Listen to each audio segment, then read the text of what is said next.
Hey guys, Garrett here from iOS Pro. Today, I'm going to be converting my silver iPhone 4 to a gold iPhone 4 today. So let's get started.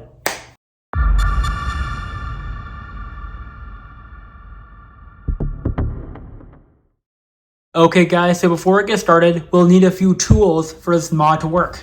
First up, a Phillips head screwdriver that's magnetic for my fix-it, a pentalobe screwdriver, and a SIM card ejection tool. I bent the tool because it was hard for me to pick up with my hands, so I bent it to make it easier to grip.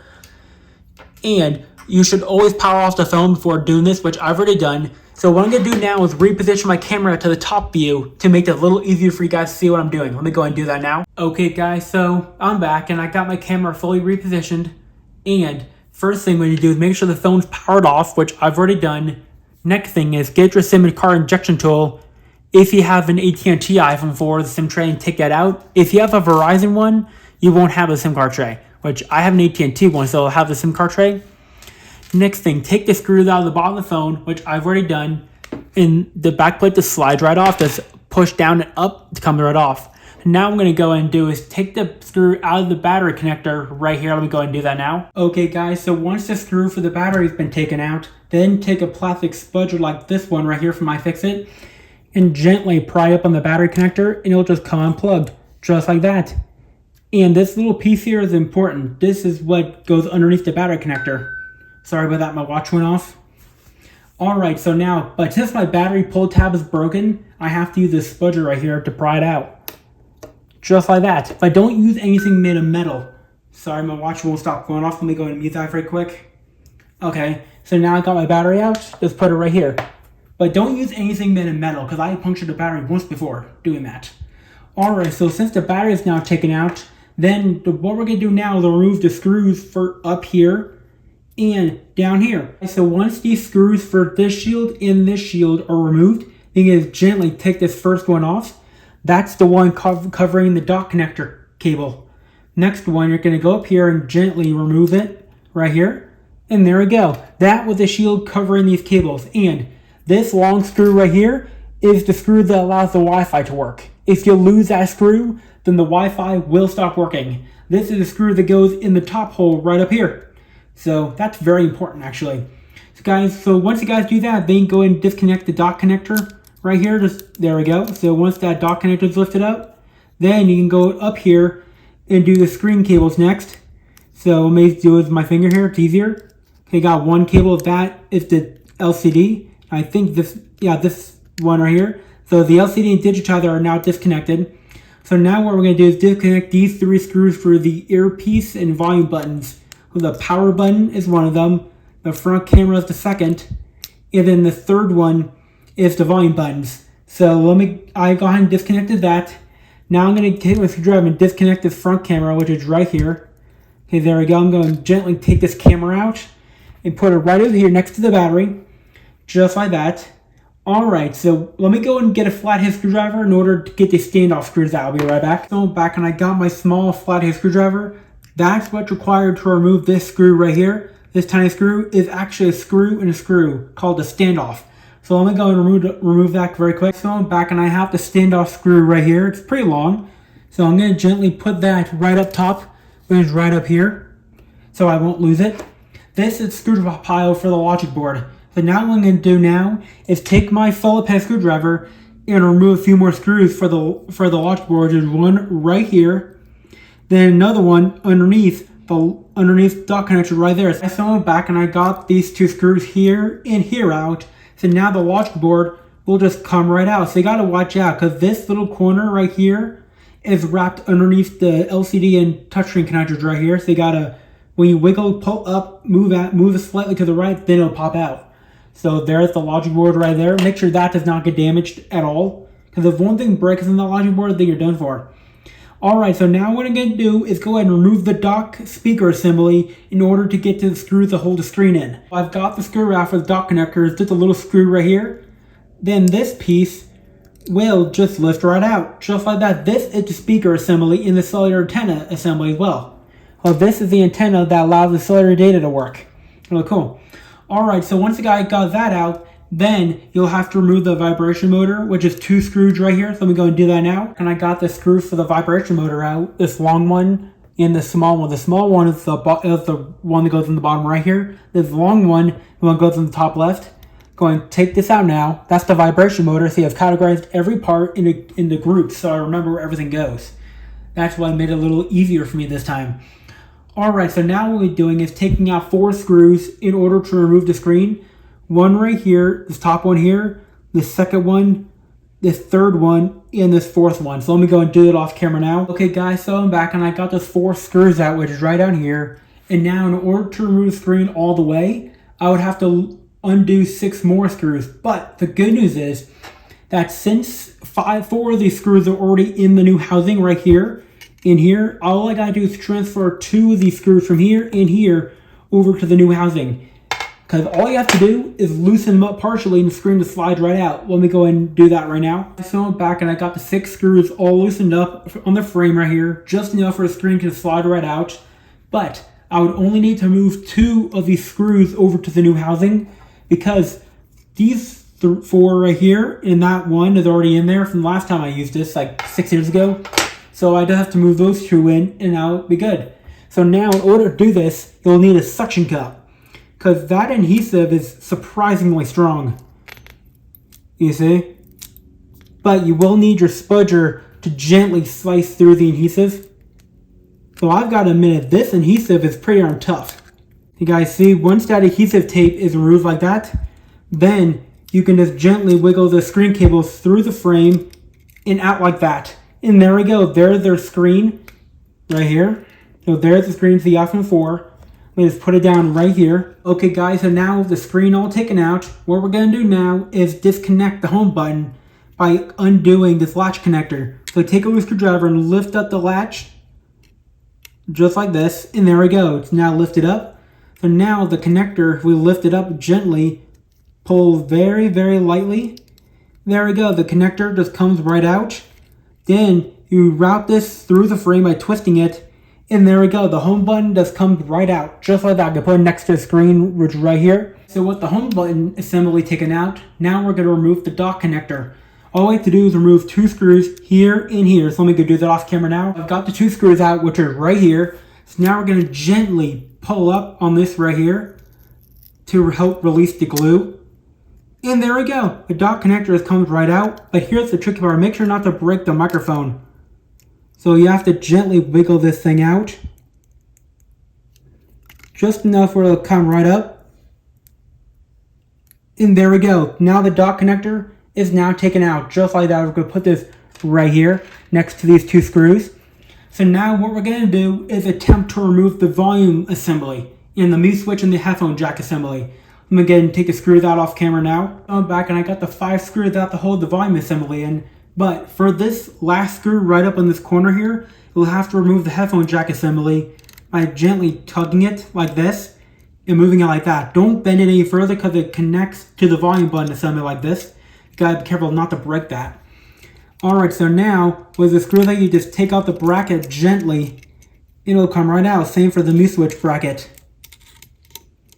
So there we go. So the mute switch cover just came out right there. I'm going to put it right next to the screws there. Sorry about that. Alright, so now if I gently tug on this, there we go. The volume and headphone jack assembly has come out. Now I'll put it right down here. See, it's now right on there. So now we're going to release this little bracket here that holds in the front facing camera. So it just releases like that. Now the front camera comes right out, just like that.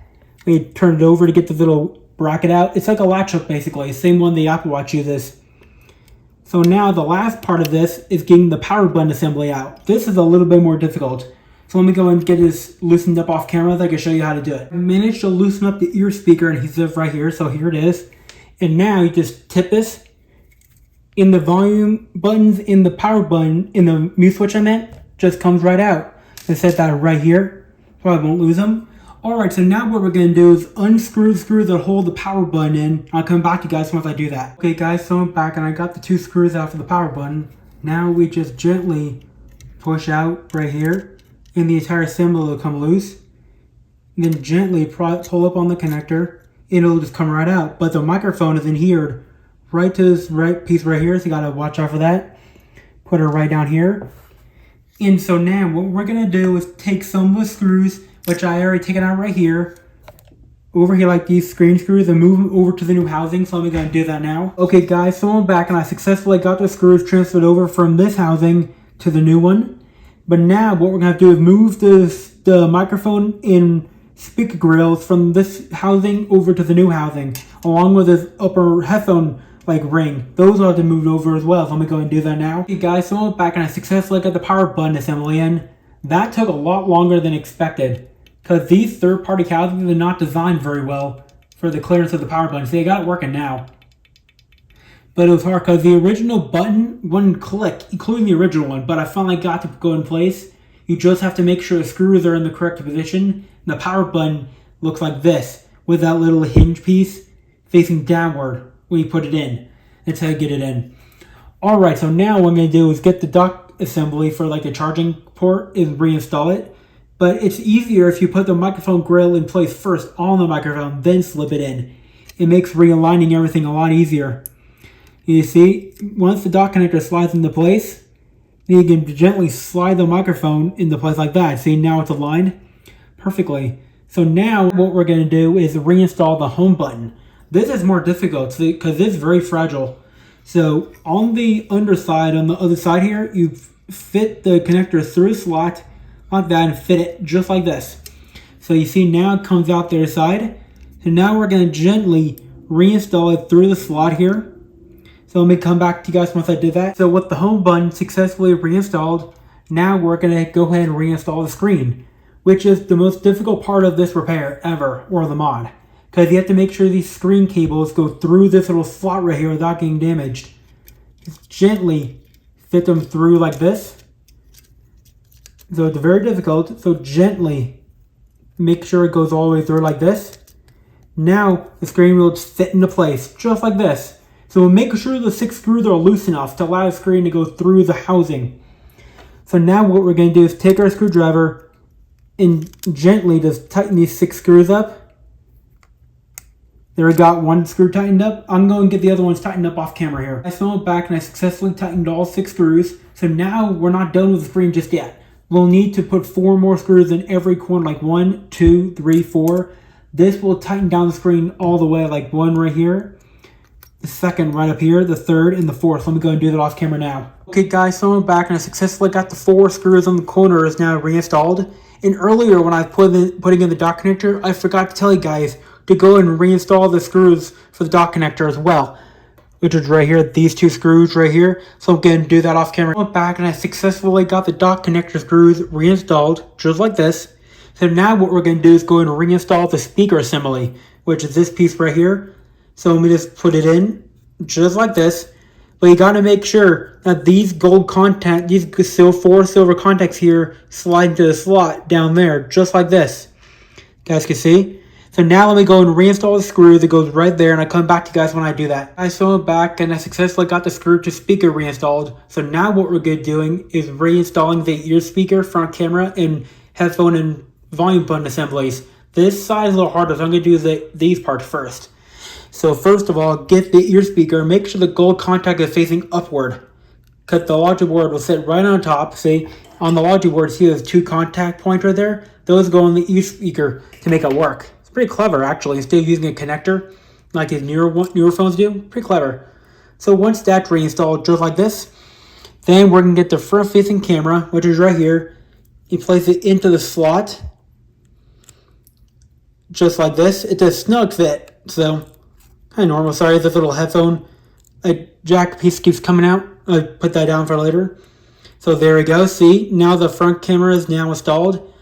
Now what we're doing is reinstalling the bracket that goes on top of that. So let me go and do that now. So I'm back and I successfully got the front camera bracket installed. So now what we're doing is reinstalling the volume buttons and headphone jack assembly.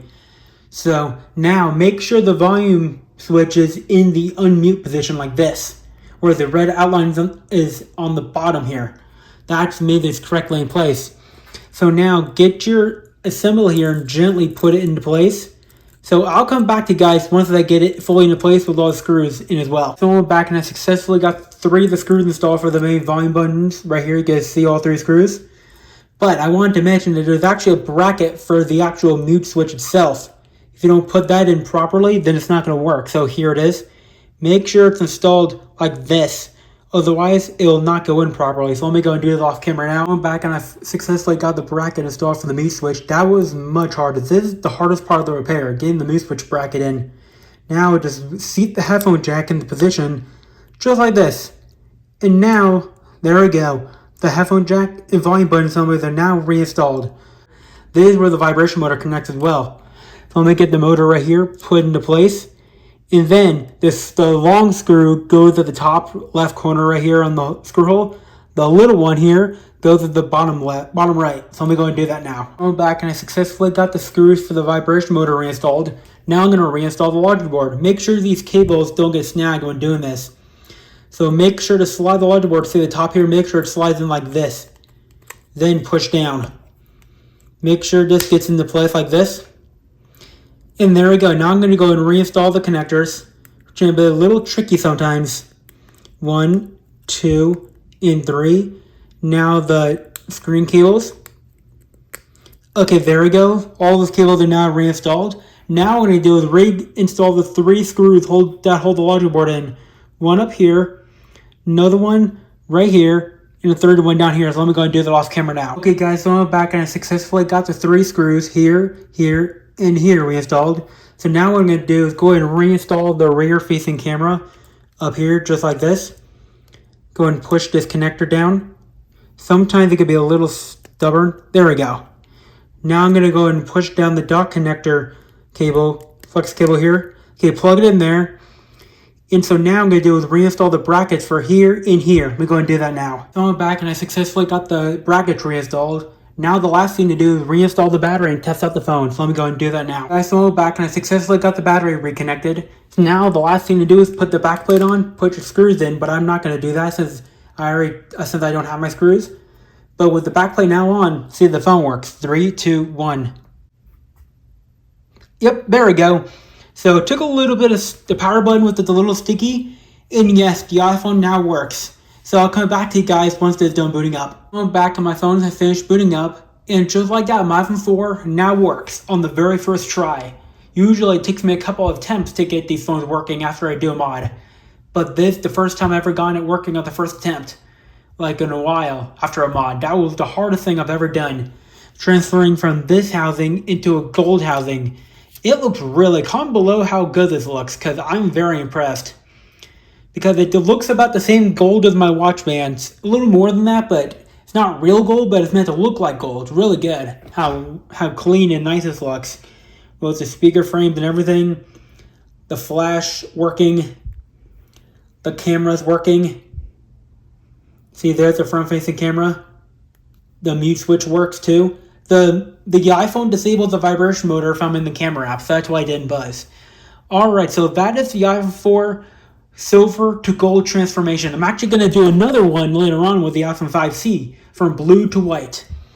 Alright, so that's pretty much it for this video. If you liked the video, give it a thumbs up. Peace out.